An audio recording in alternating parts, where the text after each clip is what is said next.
Olá, minha galera irada, seja muito bem-vindo ao canal Geografia Irada. Eu sou o professor Marcelo, o seu professor de Geografia. Lembrando a você, toda semana tem vídeo novo, então não perca tempo, se inscreva e ative o sininho.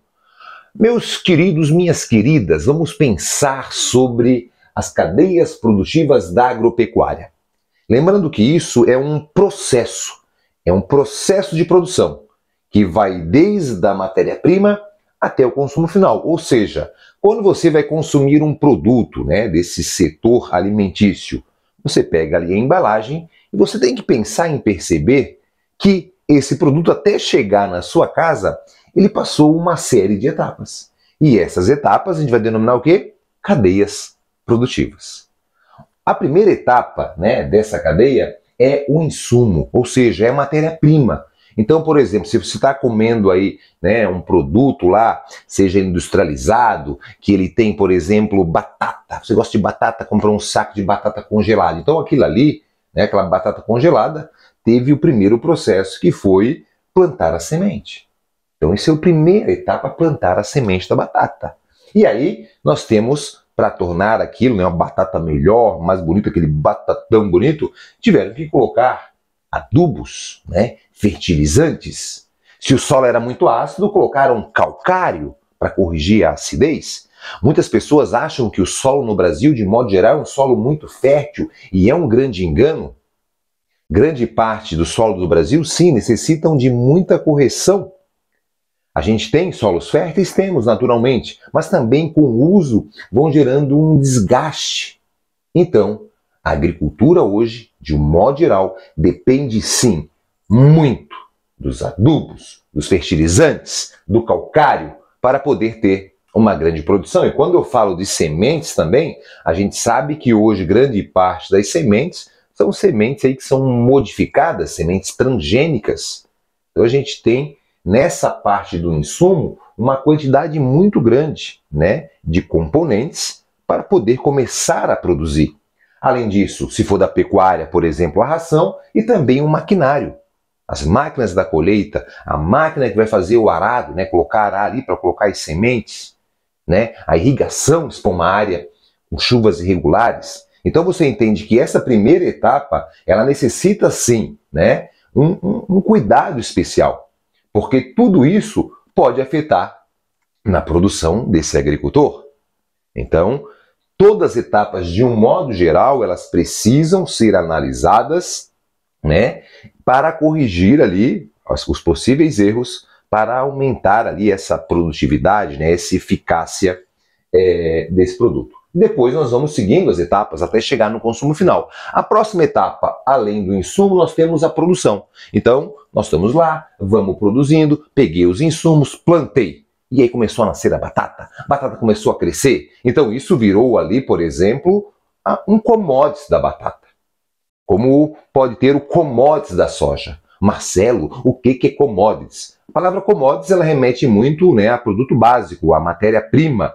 Então, esse conjunto de produtos que tem esse produto base, por exemplo, o farelo de soja, a soja em grãos, tudo isso é da commodities da soja. Tá entendendo? Então, a produção vai pegar os insumos e vai transformar isso em commodities. Aquele produto que ainda não chegou na indústria, na grande indústria ali, para produzir o produto final para o seu consumo.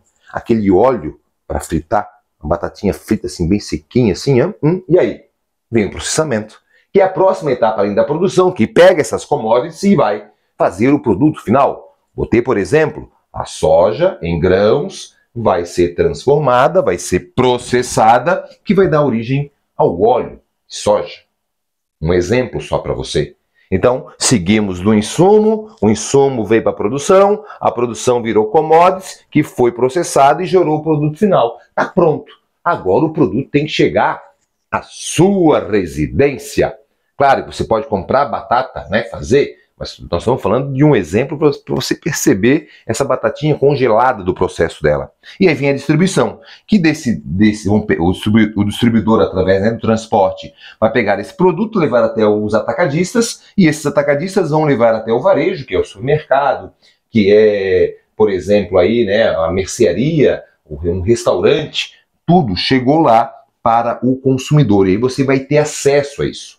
Lembrando que esse processo da distribuição, o transporte, né, é o grande elemento. E aí vamos fazer uma analogia, vamos pensar um pouquinho, comparando, por exemplo, o Brasil com China, com os Estados Unidos. Ah, Marcelo, por que está comparando com esses países? Porque são países continentais que não o Brasil. São países bem grandes. E esses dois países têm grande parte do seu modal, né, da rede de transporte, o ferroviário. E o nosso país sofre com isso. Nós somos um país rodoviário, com rodovias de péssima qualidade, combustível caro. Isso tudo acaba dificultando a nossa cadeia produtiva agrícola. Porque nós temos a questão do tempo. O caminhão leva uma pequena carga, com alto valor, né, cobrado para se transportar. Então isso afeta muito. Então, quando eu falo da distribuição, a gente tem que estar sempre pensando nessa relação. O tempo é um produto que ele é feito para ser consumido rápido. O alimento ele é um bem de consumo não durável. Ele já é fabricado com uma previsão. Você tem que consumir até tal data. E aí eu pego uma rede de transporte deficitária, que vai encarecer o preço do produto. E também a qualidade desse transporte afeta toda a cadeia produtiva. E é isso que a gente vai pensar a partir de agora. Quando eu falo cadeia produtiva, tem algumas observações importantes para a gente analisar. A primeira é a organização da cadeia. Eu tenho que olhar cada uma das etapas e organizar. Essas etapas elas têm que estar o quê? Interligada. Então a pessoa que vai produzir o insumo, ela tem que saber basicamente como é que é o consumidor final. Qual é o tipo de produto que está se consumindo. Ela tem que ter essa variedade de produtos para atender o cliente. Ela vai produzir pensando na comercialização, porque se as pessoas não consumirem esse produto, obviamente vai afetar toda a cadeia e vai afetar os produtores de insumo, né? Vão afetar ali, vão começar a consumir menos.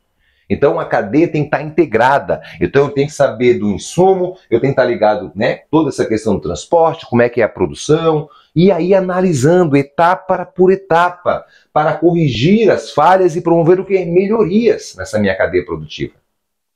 Além disso, lembrar no mercado, nessa interligação. O Brasil é um país que produz muito, né, ligado ao setor agrícola e exporta. Grande parte disso, o Brasil vende as commodities, não vende o processamento. Então a gente vende lá o farelo, isso figura entre, né, os principais produtos que o Brasil vende. Tem um menor valor agregado. Então se o Brasil conseguisse produzir mais, né, o produto já processado, isso teria mais valor agregado e, consequentemente, mais lucro para o Brasil, né, para os produtores brasileiros. Então a gente tem que entender todo esse processo, entender o mercado, fazer as adaptações do mercado para sempre, né, estar potencializando. E assim que a cadeia ela funcione regularmente. Erros sempre vão ocorrer, né? Nós tivemos a época da pandemia, dificultou o insumo. Chegada de fertilizantes que vinham da região, né, lá principalmente do leste da Europa e da região da Ásia, que tinham dificuldade para chegar até aqui. E aí afetou, sim, toda a cadeia produtiva. Então tudo isso tem que ter, né, ser pensado em estoques, né? Claro que uma guerra a gente não vai, às vezes não tem uma previsão de um conflito, foi algo inesperado. A pandemia, né? A pandemia também, por exemplo, afetou a cadeia produtiva dos veículos. Fizeram que os veículos tiveram uma elevação de preço muito alta, os componentes não estavam chegando. Então, a gente, fazendo uma análise da cadeia, fazendo um bom planejamento, a gente tem chance, né, de evitar alguns erros e fazer com que a cadeia funcione, se renove e isso aumente e potencialize cada vez mais a nossa produção agrícola.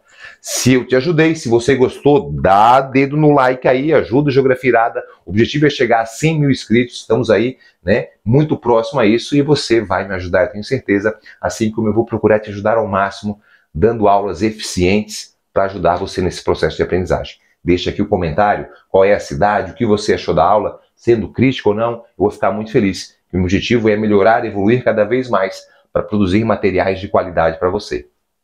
Tamo junto? Até o próximo vídeo. Se inscreva no Geografia Irada.